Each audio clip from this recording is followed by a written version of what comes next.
Hello and welcome everybody to Teamfight Talkshow. I am DoA. With me is Frodan, and today we have our special guest, Kiyoon. We're glad to have you on the show. Interested in talking about a lot of insight. It's another patch day. There's a lot of stuff in the community going on this month. It's going to be a full day for sure. But first things first, Frodan, how you doing? Have you had a time to play any games yet this morning? I have not, but I like to do what I usually do, which is pull up Soju stream and watch him flounder from 8th to 1st and oscillate every single game. It's really fun. It's quite the roller coaster watching his stream, especially his knee-jerk reaction where it's like WD, this is so busted, and then the next like, no, never mind, it's terrible. I love that kind of stuff. It's really fun. It never gets old for sure. Kiyoon, how you doing, man? I'm doing good. Hello. Great. So you are a guest today, obviously. Very familiar face around the TFT community. Speaking of streams, you tend to stream quite a bit. I'm sure people have seen it here and there. They've also seen you performing in tournaments off and on throughout the history of TFT. So why don't you go ahead and take a moment and introduce yourself for people who may not be familiar with you. Kind of give us your history in gaming in TFT and kind of how you got to where you're at right now. Sure. So I think TFT came out like last year, I think, exactly a year ago, or like a little bit more than that. A little over. Yeah, almost. So originally, I was just casually playing League with my friends, and TFT. Also, I have like zero background in like card games or strategy games, so this is like my first card or strategy games, if you want to say it, going into TFT. So I thought it was interesting, TFT at first, and I just played it with my friends, and then I realized it was fun and I was like good at it. So that's how I began with TFT at first. In terms of like streaming, before streaming, I was like just a regular casual challenger player who I got known for studying. I don't know if you guys played in set 1, but like there's like a comp called Void Sins. It's like a super, how do you call like assassin? Yeah, like, I remember that. Void Assassin, Kassadin. It was extremely impressive, and it was it's like impressive. Like I don't know how to put it. It's just a TFT history. Yeah, that's how I got known community at first. It's going way for back there. basically abusing like OP comps into like rank 1, and I'm just like known as like one of the player that is able to get rank 1 every season, but not consistently, like never been consistently able to hold like rank 1. I'm always around like top 10, top 20 area, and able to get rank 1. You seem to kind of like you said, you like to kind of like pick one comp and just really master it. Is that sort of the general like idea rather than playing super open like some other players do? What do you think for like playing super open every game versus like just getting really, really good at like a set of comps you like? Oh, if I wasn't streaming, I would only play one comp. And because I think playing one comp is like the best way to climb, because you just like you just know it in and out, and you just make less mistakes, play perfectly every game. But it's like if you're streaming, I can't be like showing like one gameplay every single time. I used to, but I tend to not to nowadays. All right, if you could spam any one comp only right now, what would it be? Right now, it would probably, honestly, on the new patch, I'm not sure. But if it was like last week, it would be like Jarvan plus all legendary comp. Oh, okay, yeah, just get the early bard and like eco your way up to 9. Okay. Yeah, that is a really fun way to play. I had a bard with a rage blade this morning, actually. And it's super fun. If you get early bird, it's actually really fun. And at like level 9 at 5-1 with like a bunch of legendaries already. It's a ridiculous way to play the game, for sure. Yep. So today, as we've mentioned, is patch day. So let's talk about it. Let's go through. Let's talk about all the patch changes. There's a brief overview right there. I'm going to just mention one thing really early before we jump into all the champion changes and all that. But all the way at the very bottom, the delay at the end of the round has returned, giving you time to pick things up. Yes, thank you. Thank you so much, because I hated it when the final orb was like a champion or like gold. And I'm like, oh, I don't have time to buy anything or like decide what I want to do. Like, to me, the balance is great, right? Balance is a good thing to address in a patch, but that change specifically, giving me a little bit of extra time of the rounds, I'm so happy with. No, I think that change is the best change. Honestly, I get so stressed when about to lose the econ because of that delay. Yeah, same. So let's look at the test go ahead. anything important in TFT. Like I think there's like some people who have some kind of elitist perspective where they're like, oh, this like reduces skill of like being able to do some certain things mechanically very quickly. It's like those aren't the skills we're trying to test in a game like TFT. Yeah. You want to like test like very quick reaction times based off how quickly you can have your little legends react to where the orb drops the last second on trade sector, and then quickly press a reroll and like micro, which may not go through because of ping lag. It's like that's not really the proper skills to test. Go play League of Legends, because that's actually the microsecond that you need to actually capitalize. That's not where the APM should be coming in, basically. Yeah. Well, let's take a look at galaxies. So Plunder Planet, brand new galaxy.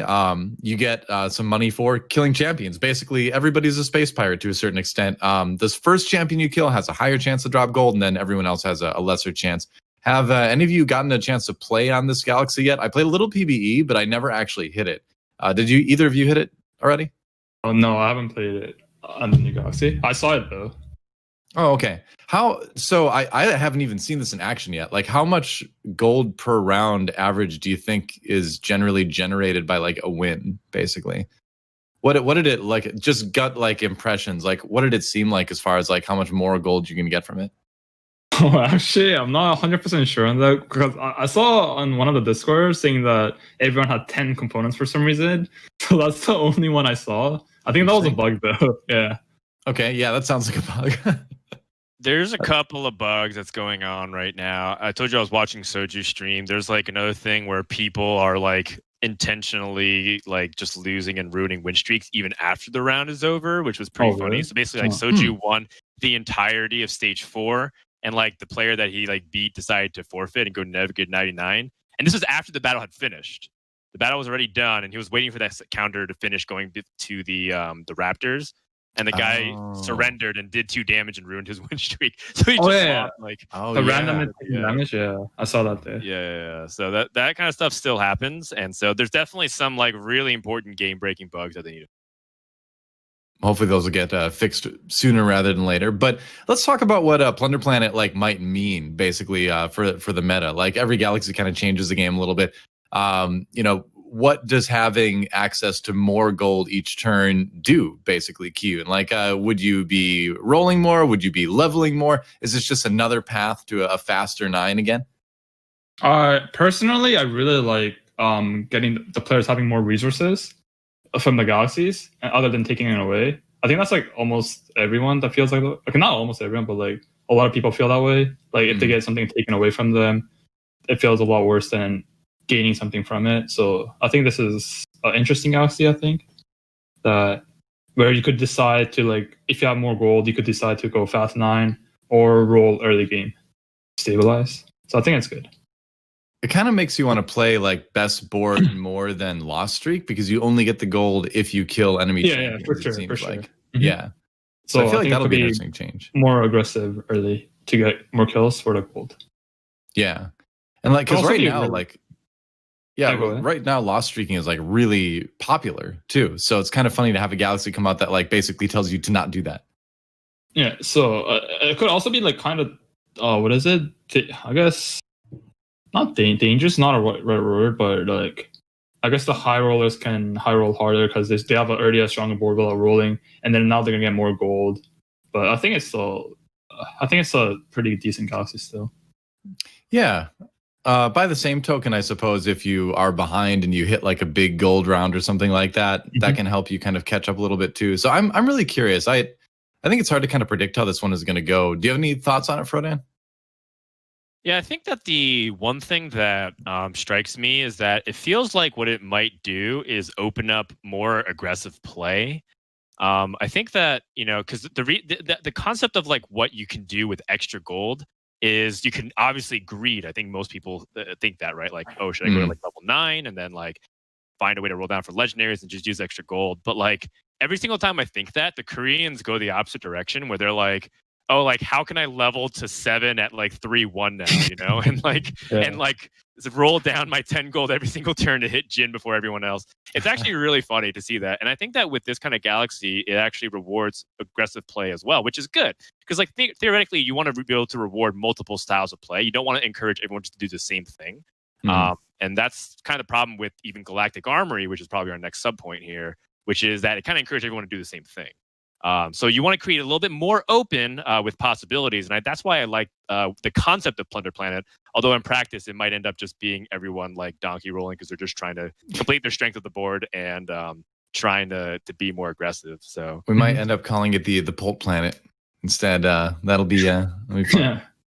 Yeah. So so we'll talk about Galactic Armory, but first we have to bid farewell to the Nicoverse, which it kind of went through phases of being like loved and hated, but like towards the end, I really actually enjoyed playing on Nicoverse. I don't know about you guys, but like I'm kind of sad to see it go. This is the first galaxy that's been removed where I'm like kind of bummed out that it's not in the rotation anymore.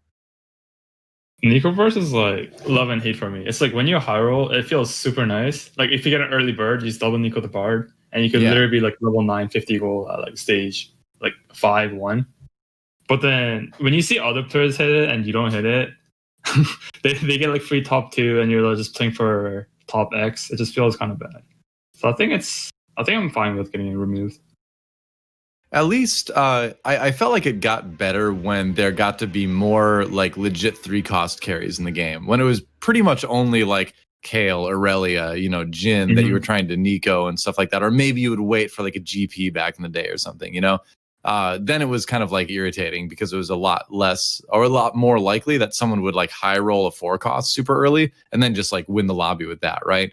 Where like when the 3-costs became a little bit better at being carries, what you got like your Vayne, your Cassiopeia, or Syndra, Bard for economy carry, basically. It got a little bit better, but what do you think, Frodan? Are you going to shed any tears about the Nicoverse going away? Yeah, I think Nicoverse is probably one of the better designed galaxies that we have, and probably underappreciated right now relative to what everyone else talks about. They talk about like Trade Sector or Treasure Trove or some of these other like really fun galaxies where you get a bunch of stuff. Nicoverse is like exactly the kind of skill testing that you want, which is that in the hands of Nico's help, players like Kiyoon will do much better with it than players like myself and DoA. No offense, DoA, but like we won't be using it. I know my skill level, all right. So, and it's like that's what you want, because in the end though, everybody that uses it feels satisfied to a certain degree. Like it's like a net positive experience for everybody. And then there's like that risk and reward tension in TFT, which is really important. Do I use my Nikos now, or am I greeting for the Xerath at level 8 to try and get this legendary? Or am I supposed to just use it right now on this like Aurelian soul that doesn't fit in my composition naturally, but like I need a power spike? And I think those kinds of questions are really important. And quite frankly, they were missing at the very beginning of this set for Galaxies. It was very linear with like what we wanted to do. But like as they've continued to balance and even introduced things to the mid-set expansion, like you said with the tier 3 carries with Vayne, being for cybernetics, or Cassiopeia, or these other 3-cost carries are really important. The Nicoverse has become like probably my top 2 favorite galaxies, and I'm kind of sad that it's going. Yeah, I hear you. So let's move on. Galactic Armory got an adjustment. This is we haven't seen galaxies get adjusted too often, but it seems like every once a month, once every other month, one of them gets tweaked. I think this is a great change that you get 3 component items rather than 2 completed items. I posted that I really loved this on Twitter, and someone replied, I was like, it's just a worse treasure trove. I'm like, no, you moron. You don't need to make an item out of it right away. You wait until you see what you get in the first neutral rounds, and then you have a huge variety, and everyone has a huge variety of items they can make. So I think this is a great change. What do you guys think? Kiyoon, what are your thoughts on it? I think it's also a great change. I think it leads to more flexibility, whereas having 2 completed items is like, it forces into something. If you get a Warmogs, everyone's going to be playing Jarvan, Red Buff, like those really like items that only work on like 1 or 2 units. But whereas this tweak will allow for a lot of different options, which will be better for flexible gameplay. Yeah, totally. Yeah, totally agree. I mean, right? That's just like the thing. We want options, and like we said just previously, it's kind of like what Nicoverse was, which is like in the hands of a player like Kiyoon, he'll be able to see his components, see his shops, and recognize like how to best utilize it. Versus players that don't necessarily recognize all these patterns will struggle a little bit more, and that separation is like good because also it gives freedom for expression. I think one thing that people don't like focus enough about TFT is that part of the reason why this genre is popular from casuals all the way to hyper competitive players is that you can kind of play whatever style you want and you're the master of your own fate. If you want to play 4 Space Pirates every single game, you totally can. And that's like a really fun way to play. You won't climb very far, but you'll get some epic moments. And I think like the Galactic Armory kind of takes a little bit away from that by giving you completed items. And so by having like the component items, it goes back into what we're talking about, where even if you're not as adept as a player like Kiyoon or Soju or all these other players who are super good at using these items, you still can use it in the way that fits your playstyle and the way you prefer to like approach TFT, which I think is really good for both casual and competitive players. And it's important to have that perspective because it's so easy to think about the high level balance and not realize that there's millions of people who play from platinum and below. So moving on, Celestial got changed a little bit. Slight nerf to the level 2 of Celestial. I don't think that's a very massive change right now. I think people that play comps that Celestial splash into it too are probably still going to splash to Celestial in. So I kind of wanted to sort of like skip past this one because I feel like there's not a ton to talk about with it. If either of you have points, feel free to shout them out. Otherwise, we'll just move on. What do you think? Yeah, I think we could just move on. All right, cool. It's a nerf to Dark Star, which is actually funny to think about. It's not a nerf. Pretty much. That's like the main user of a couple Celestial, unless you go back and look at like Space Jam, which I hope comes back. Maybe we'll talk about a little bit because Darius is getting buffed. But first of all, Tier 1 champions, Jarvan, good nerf. I think bringing his attack speed down on the banner a lot is a big deal. And Graves, good buff. I think Graves is back to being a really useful unit again. And I think in a meta where you've got a lot of things firing at you from the back lines, having that smoke screen a little bit longer is going to make him a pretty valuable pickup, and it's going to boost blasters back up again. So what do we think about the Tier 1 champion changes? I think Graves is good. It's a counter to Jhin, who has high AD. Also, I think Jarvan is still going to be played a lot. I think the stats are still really good. 60% is like four record bows for your entire team. It's like 4 chronos. Having like 4 chrono ticks on your entire team. So I think it'll still be really good.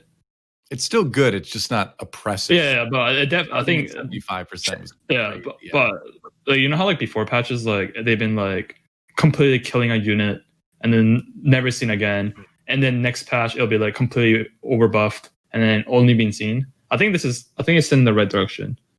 Yeah, I would agree. I think it's a good balance of keeping, giving Jarvan, the ability to keep all those stats that they gave him the last patch, which just makes him a better unit in general. Because I think he kind of needed that. He was sort of a weak frontliner for Protector, right? So I like that all stayed, but just reducing the attack speed bonus of the standard seems very reasonable. Yeah, it's the right thing to do too, because part of what made Jarvan insane was that everything kind of feeds into itself.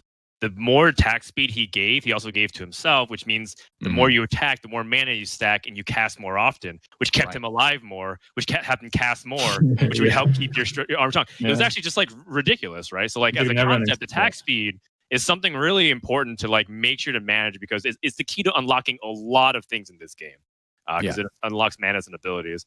As for Graves, Graves actually seems to be experimented right now in Battlecast compositions. I've been studying the Korean boards a lot because I do believe that they are the first people to get the most time with the patch since they're awake longer. And they're putting like Shojin on Grave with 3-star Graves and 3-star Kog'Maw, and actually like topping a lot of lobbies, particularly on Trade Sector, but also on a couple of other ones, which is interesting. And so I think it makes sense, because if everyone's like favoring Ashe, which really wasn't touched in this patch that much, like Ashe has a bunch of like those Rage Blade stuff. You're going to stop her from being really relevant in the back line. And like you said, Jhin is also really still an important carry. So I like these Tier 1 champion changes. I think it's really good. Yep. Yeah, I think so too. Let's move on to Tier 2. A change that I am maybe you guys won't think matters that much, but I'm very excited about. I always get excited when Darius gets buffed, because I think Space Jam was probably it's right up there as far as like my favorite comp to play in this set, because I just enjoy watching Darius bounce around the battlefield. I don't think Space Jam is coming back. I want to put that out there right now, because even though Darius is getting buffed, we're still in a meta with a bunch of tanks, a bunch of shields from protectors and stuff. So he's just not going to be one-shotting people and getting those resets anyway. But what I think this does do is this, along with the Graves buffs, makes playing early Space Pirates a lot more viable, which is important to kind of like give other people ways to boost their economy early besides having a Bard, right? So, so what do you guys think about the Darius changes? It's just 50 HP plus mana, right? I think it's good. I think before no one played Darius or Graves because they're just bad. They can't kill units. Because everyone has like war protector and they can't kill a unit. They can't, and Space Pirate is just not a trait if they don't kill a unit.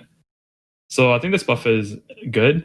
I'm not sure if the combo will be viable the late game because they're way too inconsistent in terms of damage. I agree. Between the GAs and all the shields, like he's just not going to be able to one shot people like he used to. Yeah, so basically 50 mana puts it at the same range as Vayne, which means blue buff might be more valuable as an early game carry. You only need 2 auto attacks instead of 3, which I mean might be semi-relevant because the part of the reason why is because it takes forever Darius to cast, and he's not going to get resets against protectors that buff their health early. So maybe it helps. I'm not sure though. Shojin Deathcap Prot Spat Darius. That's the plan. That's what we're doing. We're gonna experiment with it later. Yeah, let's move on though. Lucian got some pretty huge buffs. Like he seems like a pretty legitimate 2-cost carry again at this point, and again another buff to blasters. But this also does a lot for cybernetics as well because with Vayne becoming a lot weaker at 1-star last patch, and she got a little bit of a buff too. It just seems like cybernetics have more ways to carry with different champions early on. It seems like. So I think this is just better for cybernetics overall. Yeah, I think this buff could be a little bit scary because it goes from Lucian ulting from 4 to 3 because all champions gain 10 mana per auto. So I think this is a pretty big mana buff plus damage. So it could be a little bit scary early to mid game. But I think it's fine. I think it's still fine. Yeah, and this is all like theory crafting right now because none of us have really gotten a ton of time on this patch yet. But just you see numbers change like that, and you're like, those are some big number changes. That could mean big changes as far as effectiveness in game too. I'm taking too long to go through the patch notes, I think, right now. So we'll try to speed it up a little bit. Like patch notes are my favorite thing to talk about, so I could literally just like spend 3 hours talking about this and like what it would mean to the game. But we have other topics to talk about, so we'll try to go through a little bit quicker. Vayne attack damage. Well, Nico got a little bit nerfed. She's still better than she was before her big buff anyway, so I think Nico's fine. Vayne attack damage, a little bit of a buff. She basically got back what Cyber's lost, I think, a little while ago. It helps again, cybernetics be a little bit more of a carry. Let's move on to the tier 4 stuff. Jarvan being nerfed and Jinx being buffed, I think, is another great thing for the meta because I don't think Jarvan is going to be too weak now. Yeah, he should still be good, right? Jarvan's still good. Jhin is still very good. If you look at who's winning lobbies, it's still a lot of Astro Snipers, still a lot of Dark Stars. They're just not winning nearly as much, which is important. And then Jinx is winning more, which is what you want to see. I am kind of like surprised to see Soraka nerf, but it makes sense. It's just like I wasn't thinking about nerfing Soraka when talking about the patch, but it does make sense, and she seems to be super good. I think it's been a long time coming. Like Soraka's been like secret OP, I think, for like a long time. Yeah, you think so too, Kiyoon? Yeah, I think Soraka was like the sleeper OP forecast. Yeah, it made sense to lower it a little bit. And she should still be good as far as healing goes, but just not, it's not going to heal your whole team to like basically full every single time now. Because Soraka 2 especially was like a lot of healing. Victor might be a little bit back now. It's cool that he's going to be casting more, but at the same time, I feel like the consistency of him hitting his things with casts is still going to be a little bit of an issue. Do you think having him cast more often, more chances at things, do you think this makes Victor more playable now? I think I think it's too early on the patch to know if he'll be playable, like or early meta. But I think this change is good. But Victor's ult is kind of inconsistent in terms of like he might just be only hitting like 1 or 2 units, especially in like the infiltrator meta or there's like Shaco. He's never going to be able to kill Shaco, stuff like that. Yeah. Yeah. I think that what this does is it helps the comps that splash Victor. So things like mech that like really want to splash just like a Victor for some AoE to remove it, because the mech doesn't actually kill a lot of the units. It like damages a big AoE and the Victor can clean it up. This might help that. Battlecast might help a little bit, but I mean, we're still really untested at the moment. You need a front line that like controls the arrangement of your enemy team to really make Victor work, I think. And you mentioned mech, and I think that does a good job of it, right? Because people tend to group up around the mech, and then you tend to get better lines. But anytime you have infiltrators jumping in your back line, Victor's just going to be like drawing a line from one of them to like something else somewhere, and it may not actually hit anybody. So we'll see. I like Victor as a champion, and I like the way he targets on paper, but in practice, it's been hard to manage. So I'm excited to experiment more with him. But let's move on. Tier 5 champions, Janna getting buffed a little bit, Xerath getting buffed a little bit. I think anyone, Kiyoon, you mentioned earlier, playing the Fast 9 comp, like Janna, Xerath is not. Xerath isn't part of every single one of those comps, but Janna Xerath is a part of a lot of late game comps in general right now. And this nerf, I think, they should still be strong, but just not like oppressively strong. What do you think? Honestly, Xerath is probably like going to be exactly the same, no difference. Janna having 10 less mana is pretty good. Well, I think I think the problem with Janna was like the total mana. 100 is kind of too low, because when Janna ults once, it kind of like she gets her own attack speed buff, which makes her ult infinitely, basically, with like one shoujo, stuff like that. So I think it will still be really strong late game for Janna Xerath. Yeah, so almost I no think Janna needs similar mana pool to Lulu, because Lulu was like theory crafted as being the same thing, where like if you got Shojins and you got her to start rolling, she would keep team perma CC'd. But it was only part of it because she only could target 2 to 4 units. Janna targets like almost every unit on the enemy team, and she casts like all the time. And she gives one of the best attacks, buff in the game, which is attack speed. We went over this already. Attack speed is so insane to give to your team. Yeah. I mean, she kind of does it all. Like, I was expecting maybe they would just nerf a little bit of the attack speed that she would give the team, because it starts out at like 80%, doesn't it? Is that right? Yeah, it's like basically Jarvan buff for everyone. It's like a mega Jarvan buff now for everybody. Yeah. So I was expecting that to get tuned down a little bit, because she already knocks everybody up. She hits like almost the whole board. She's strong. And I mean, 5-cost units should be strong, right? I enjoyed the set 2 5-cost units where no matter what comp you were going for, you could find ways to work those individual legendary units into your comps, whether it's a Singe, the Morel Namicon, even if you don't have poison or anything like that, or, whatever, like a Zed, There's a lot of, it's cool that the 5-cost champs feel like 5-cost champs again, but yeah, Janna might need a little bit of a tweak yet, but we'll see. We'll see how much it affects. But let's move on from the patch notes. Again, like I said, I could talk about this like literally all day, because theory crafting patch notes is one of my favorite things in the whole world. But we've got more topics to talk about, rather. So this is an interesting topic we're going to move on to, because lately, because I as far as the perspectives of the people in this chat right now go, it's interesting, because Frodan and I, we've been around for a long time in esports, right? And what's been kind of going on in the TFT scene, all the negativity, all the like, oh, dead game, all that kind of stuff. Like, you and I have seen this happen in every single game we've casted over the years. And I tend to look at this stuff and I think, yeah, this is just sort of like what happens to a game in its first year. It's never going to be smooth. There's always going to be rough things with it. And it's so easy for the internet to get like super negative on it, And we've seen some pushback on that. We've got that thread on your screen right now, telling people, to kind of like think about, this is another person who made this thread that was involved in SC2.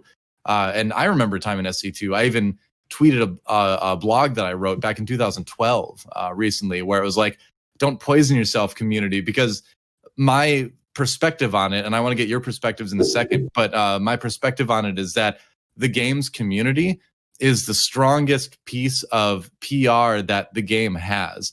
Like, we are the front lines of promoting our game, right? So if somebody goes to the subreddit, if somebody sees the social media about everybody just kind of like, being so down on the game, like, even if there are problems, that like pervading negative attitude will keep more people away from the game. And we want our scene to grow, so it's kind of self-defeating. if we kind of let the community get too negative, which it seems like it kind of has a little bit recently. And I'd like to get your guys' thoughts on that. We'll start with you, Kiyoon, because you're the guest today. So what do you think? What's the state of the TFT community as far as negativity and all that kind of stuff goes, and how people should be responding to that? What do you think? I agree on most of the points.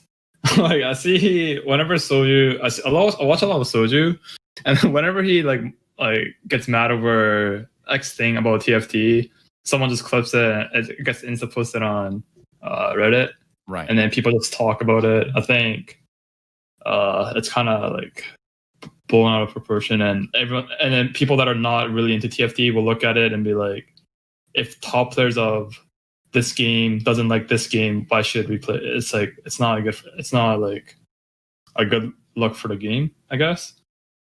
But I could see like why Soju is mad about it and stuff like that. So it's like I'm kind of on the fence on both sides.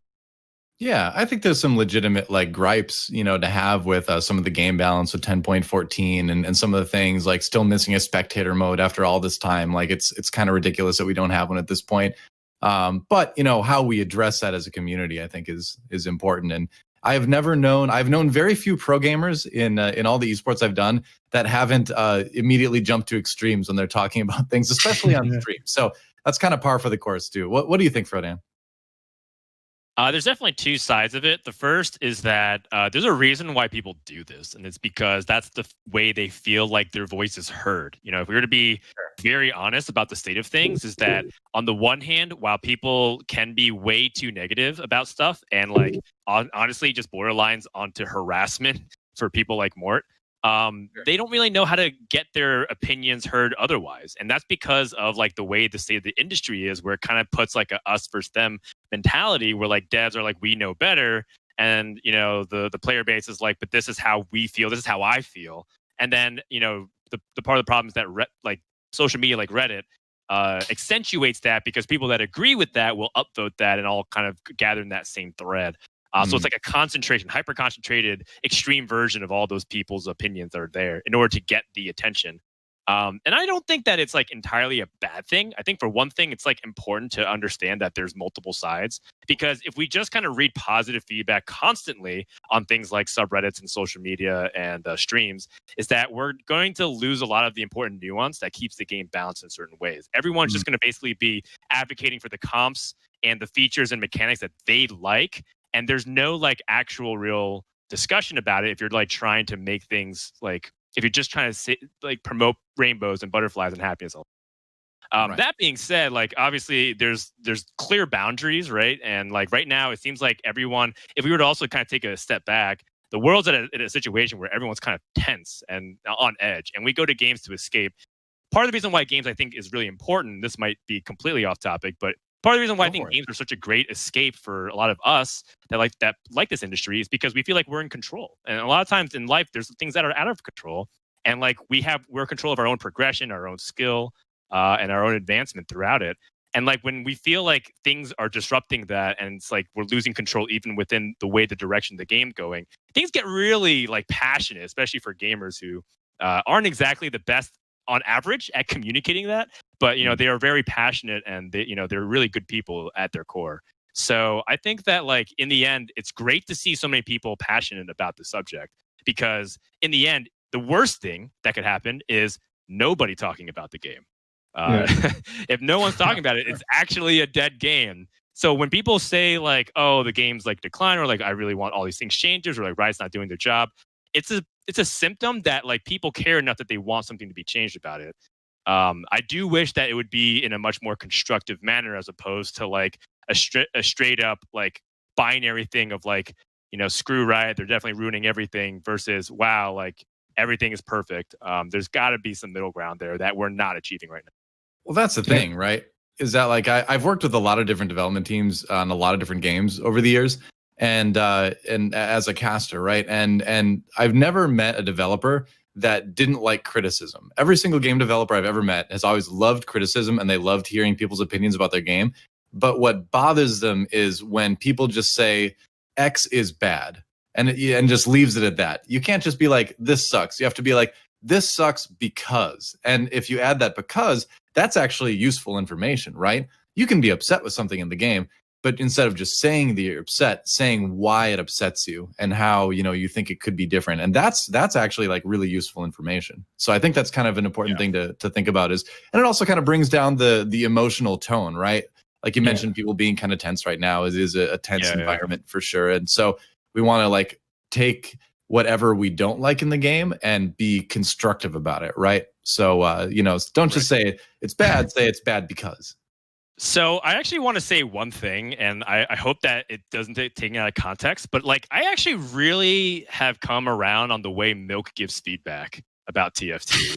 I understand that like he, you know, there's he can be abrasive to some people who like don't understand it, but like now that I've had time to really like understand Milk as a human, I really actually appreciate the way he gives feedback because he always keeps it about the game. He's actually never talking about like more as a person. He never talking about like, you know, it never turns personal. It never like crosses the line of like trying to bring them down as a human being. It's more like the quality of work could be better. Now, of course, part of it is that like I think, you know, Milk goes through a lot of phases where sometimes it's way over the top and it becomes like a caps lock war with him and everyone else he's talking to. But like at the principle of what he's trying to do, which is he cares a ton about the game and he's only keeping comments about the game and only talks about like mechanics and design and the champions in itself. And I appreciate that. When it starts to become super personal and like, you know, it's so uncalled for when people start to like flame and directly harass and wish harm upon their death and family and all this other stuff like that. Come on.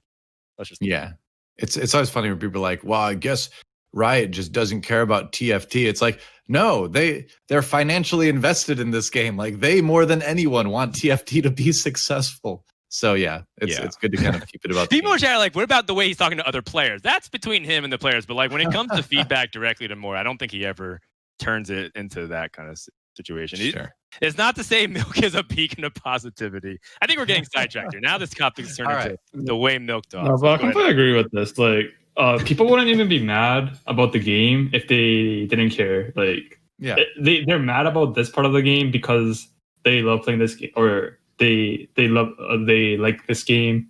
If they don't even like this game, they wouldn't even talk about it. But I think the way we say our like opinion is kind of like could be said better, I guess. Said nicely. Yeah. Nobody's saying don't be mad. Like I agree. There were like a 10.14 was definitely not my favorite patch in the world. Like I did not have a good time as a player of TFT on this patch. But yeah, it's okay to be angry, but just kind of like how you communicate is the important thing. Yeah, it's a good rap. All right, rap. Let's all say something nice about the Milk now. No, I'm just kidding. We don't need to do that. Let's move on. Let's talk about a bunch of tournaments we've got going on right now and the formats of that. So I'm looking at our schedule here. There we go. Okay, so where do you think we should move on from this, Frodan? Do you think we should talk about Kiyoon qualification through? That's what I was going to move on. Oh, it's on the screen. There you go. All right. Hey, how many? I think I'm playing on Friday for the C9 qualifiers. That's right. Yeah. It's like Friday, Saturday. For you and your Twitch Rivals team, Kiyoon, because like everyone on your team for Twitch Rivals advanced. So we need to move it because of that. I didn't know. Nice. I remember last like week, Kurum and a few other players. Yeah, I remember like last week, GBA and Crowan was playing 2 games at once, and that was kind of like messy. So I'm glad they kind of moved it. Yeah. Can we like actually take a second to appreciate how difficult that is? That both Crowan and Grand Vice were both competing in a different game, Legends of Runeterra, while competing in their first like 2 lobbies, basically for the Nebula qualifiers, and then they proceeded to qualify anyways and do well in the Legends of Runeterra tournament. That's actually like some major pro gamer status there. That's so sick. That's insane multitasking. So what are your thoughts, Kiyoon, going into the semifinals? Like, what's you don't have to tell us what the plan is, obviously, but like, how are you feeling going into the semis? I don't have a plan, but as long as every tournament, as long as Aegon's not in there, I feel confident. Like I don't know about Aegon, but his playstyle is like just counters mine. So everyone else, even if they have like the best player like Sox, GBA, soju, milk, whatever. I don't really care. I'm not really scared of them as long as it's not Aegon. Wow. So I think- what is it about Aegon? Aegon's style? Yeah. I'm not sure. In the past tournament, every time there's this one really important round that basically determines a placement or two because of your streak, win streak or lose streak. Aegon is always there to just destroy my streak. And that just snowballs infinitely, and then I just lose the game. Yeah. So that's why Aegon's the most Right. scary. That's right. The scariest man is one that has nothing to lose, and Aegon Yeah, does not care his playstyle about very losing unique. everything. Was open fort his way to Kiyoon's devastation, apparently. So how's the Twitch rivals experience been? Let's change gears. In a little TFT? bit with that. Yeah, TFT? or just in general, mostly TFT. That's kind of what we're talking about, but just in general, I suppose. I think the TFT Twitch rival part was actually really well planned out. I think that format was actually one of the most. Thank you. That was actually one of the most fun It's a tournament. really cool format. TFT tournament. Yeah, it's actually really fun. I think if we have that more in the future, with instead of having what is it, non-TFT player and TFT player playing in one group, if you have all challenger or high ranked TFT players playing in a team, I think that'd be really fun. So yeah. So there was a video that was released about your Twitch rivals team. I think we're gonna show it right now. Let's check it out. My editor made that. Yeah. Wow. Well, My editor, one of my viewers, was my editor. what anime team? What's the one? Who's that girl that's in the? I forgot the name. I watched this shit 2 years ago.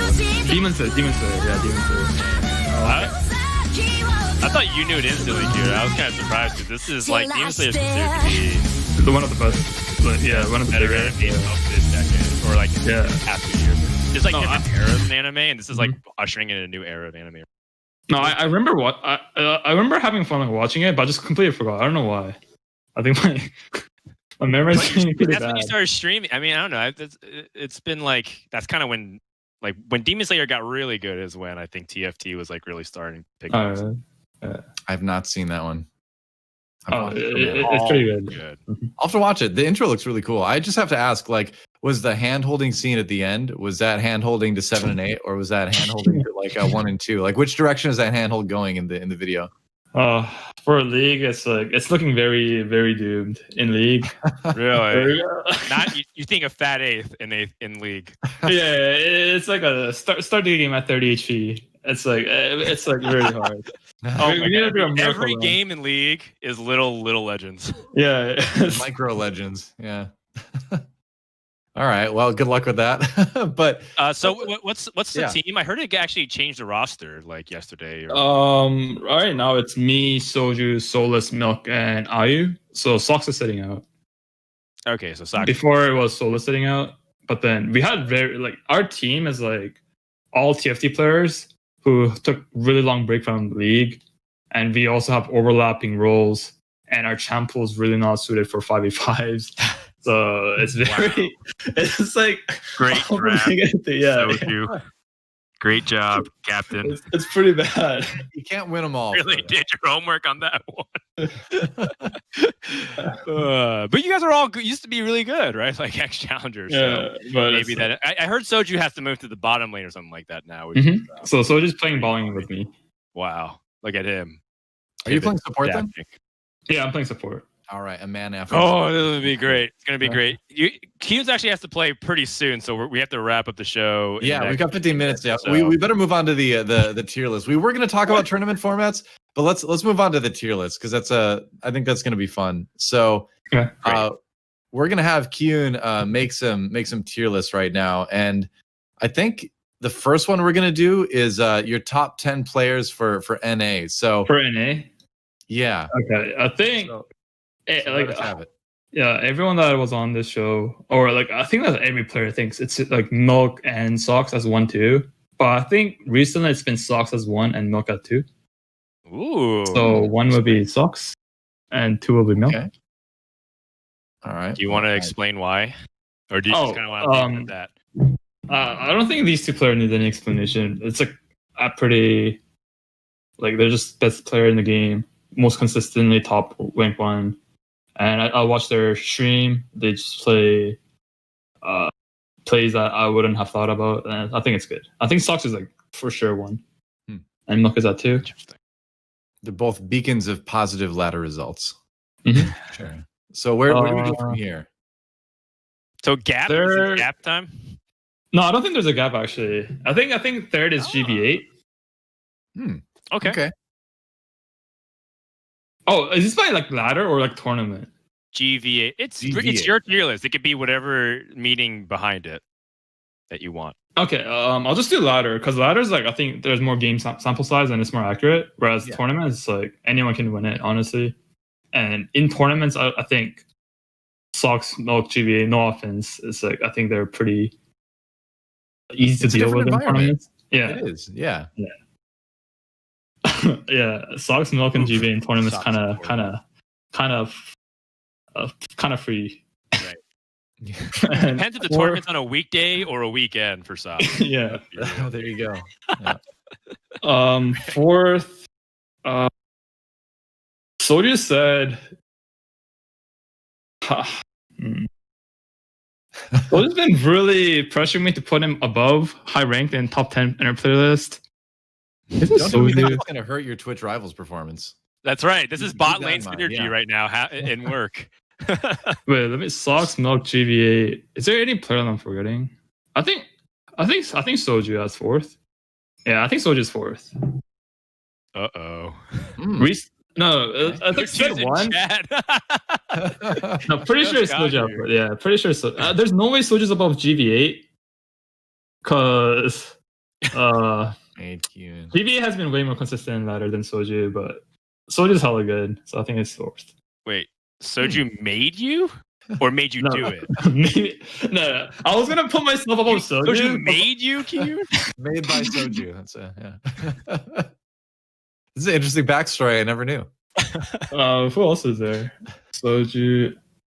I can't remember all the TFT. Yourself. You can put yourself on this list if you want, Kiyoon. Yeah, you're in there somewhere, I'd imagine. I'm like really patch dependent. Like if it's like a patch that fits me, I'll be like 1 uncontested. But then if it's like a patch, I'm like inconsistent top 10 player. I'll put myself as like a patch like that. I'm not really sure. It just has to be like one of those infill meta or like assassin meta. Got it. I think I'll put myself as 5th. Okay, sure. And then 6th place, I'll put Kurum. Kuru MX. Kurum, yeah.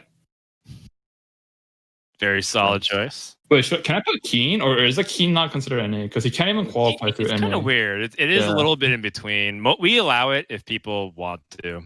I'll just exclude him just because I think there's a lot of good NA players, and Keen can't make the NA qualifier anyway because he's not NA resident. 7, I'll put.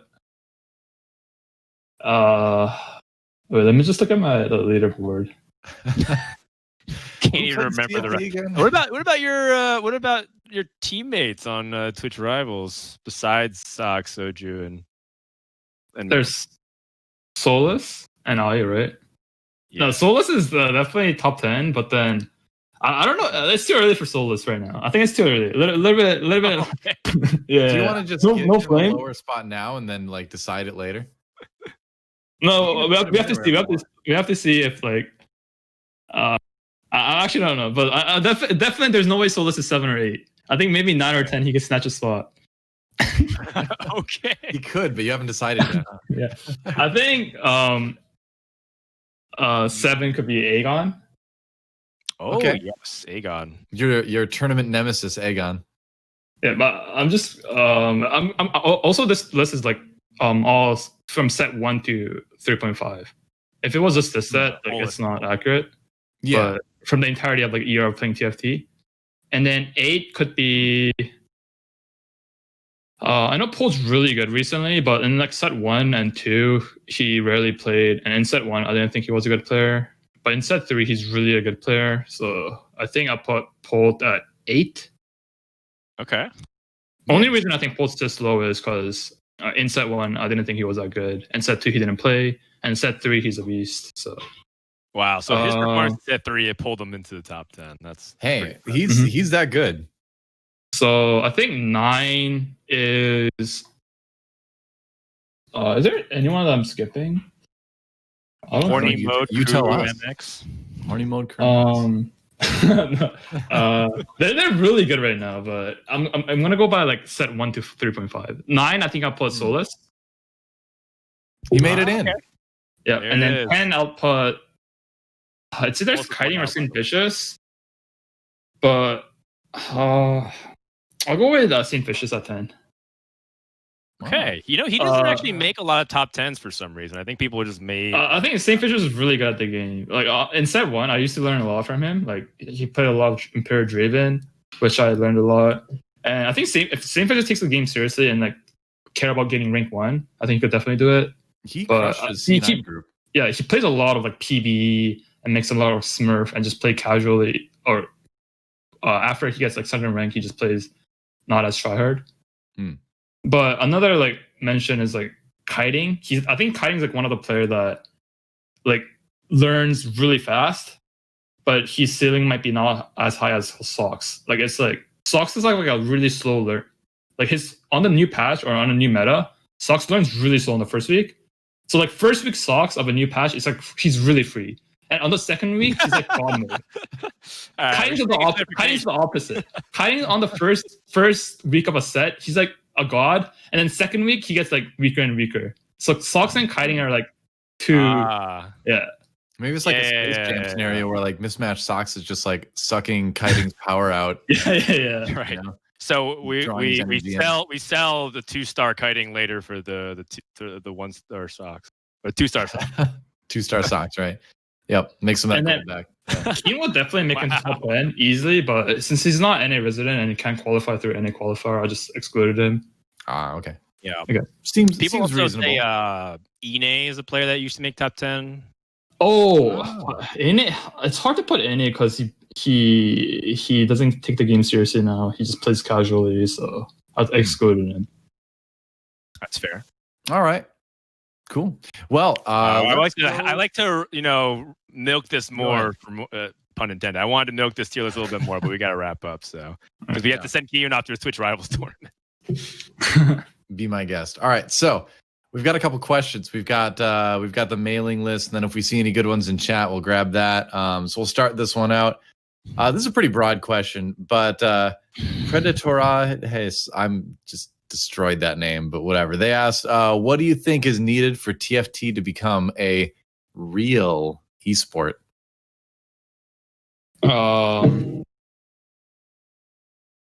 Honestly, I'm not really sure, but I think the first step we need to have for sure is spectator mode. It's like no brainer. Yes, it can't be a sport without it can't be an esport without spectator mode. I agree. If you have spectator mode, there will be have more tournaments, obviously, and yeah, I think that's the first step we should take. There's like I'm not really sure. Like, I think that's the most important step to take. I think that's the best answer in my opinion. Not to influence you or anything, but I would definitely say that. Also, people have been saying we need a lot more like way to make money from TFT, as in like the Riot's not monetizing TFT as much as they can. Like there could be like more cosmetics and stuff like that. And then if they make more money of TFT, they'll obviously be more down to invest more money back into TFT. So I think that'll be good too. Although I will say, I think they have the best monetization of any auto battler right now, as far as seeing the different things. Like, I mean, look at just look at the other auto battlers. There's a lot more in TFT at the moment, but there could always be more. Compared to I think it's pretty. Other games like Hearthstone, they monetize their auto battler by selling like a pass that gives you an actual benefit in the game. At the very beginning of you queue up and you choose a champion that gives you a hero power, kind of similar to a galaxy for people who've never played it. It's almost like you get to choose your own galaxy, except you get to increase your amount of choices that you get by buying the pass, which is like a pretty significant advantage in that game mode. So there's a kind of couple of extremes, literally paying for power level versus have too free of a content, and TFT might not monetize them.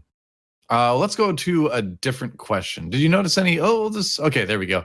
So the Yang asks, what do you think made you the quote unquote best mech player in the last set? Was it simply sweating each round Omega hard? Was it developing a reputation so people wouldn't contest you so you could solo mech and hit the 3 stars? Or was it just because Soju was so free? I think all of them are all true.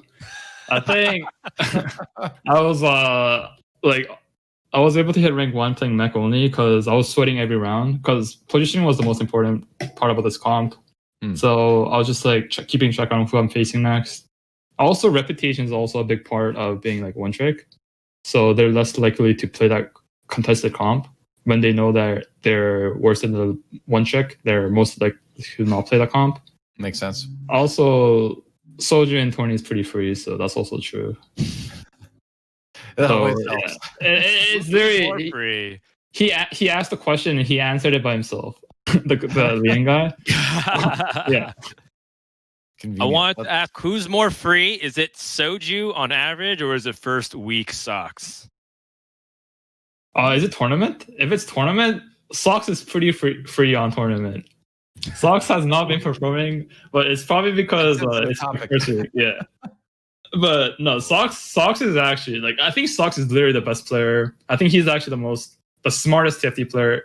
If I were to play like 100 games, if every tournament was like 100 games, it'll be Socks uncontested. He'll win every one. Right. Yeah. Got it. That makes sense. Saved it. Nice save because he subbed out for No. Here's a question from Robin Songs. Do you remember the first time you said boom, and how did it feel? Actually, this boom came from Solus. I was watching Solus stream, and then Solus said boom once, and it kind of stuck with me. Like when something sticks to me, I just only say that word. So boom happened to be one of it. So I don't really remember saying boom for the first time, but once it sticks to me, I only say that word. It's like what is it? Right now, it's like boom and agree. I say agree every single time. Agree. Yeah. How about tubular? Would you incorporate that? Yeah. Tubular? Wait, what's tubular? It's oh my gosh. Wait, it's any education. It's a very popular phrase in the Teenage Mutant Ninja Turtles show in the 1990s, basically, but that's take your pick. But Chad's saying boomer word. I don't know what tubular. Well, I will accept that, and I will own that. That's fine. Tubular boomer. That'll be my new. All right. Well, we were gonna take some questions from the chat, but looks like we're out of time. Instead, they're having fun. I guess we can wrap up the show, Doa. Yeah, that's right. I think it's about time. All right. So on that note, Kiyoon, any final thoughts before we wrap this up? I think that the patch is going in the right direction, so I'm really excited to play the new patch. Also really excited to play the C9 qualifiers, which is on Friday and Saturday. Also the Mordog tournament that's going on in next week. I think I think that's the most exciting tournament because I think the cutoff was like 900 LP or something, or high 800s. So it's the most competitive tournament up to date. So really excited about that one. It's like it's cutthroat too, man. Like you get -1 points for 8th, like 0 points for 5th through 7th. It's great. I'm casting that one. I can't wait. That's gonna be a ton of fun. But yeah, that's any. How about you, Frodan? Any final thoughts before we end it?